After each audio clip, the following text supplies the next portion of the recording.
আসসালামু আলাইকুম ভাই ও বোনেরা, দেখো আমি আমার মেয়েকে নিয়ে কতটা কষ্টে থাকি।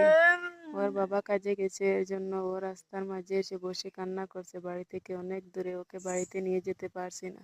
সবাই আমার মেয়ের জন্য দোয়া করবেন, আল্লাহ জানে ওকে হেদায়েত দেয়। দেখেন ও বসে বসে কান্না করছে।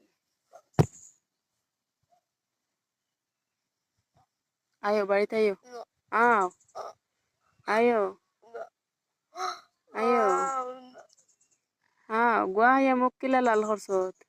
আয়ো। আমার মেয়ে কথা বলতে পারে না, সবাই দোয়া করবেন। আমার মেয়ে দুই তিনটা শুধু কথা বলতে পারে না, ও মা বাবা এটুকুই বলতে পারে, আর কিছুই বলতে পারে না। সবাই আমার মেয়ের জন্য দোয়া করবেন। আহ আয়ো। ও আসবে না। দেখো আমি অনেকক্ষণ থেকে আমি ওকে চেষ্টা করছি বাড়িতে নিয়ে যাওয়ার জন্য। দেখো ওরা জঙ্গলের মাঝে এসে বসে থাকছে। এদিকে বাড়ি আমাদের, ও বাড়ি থেকে অনেক দূরে এসে বসে গেছে।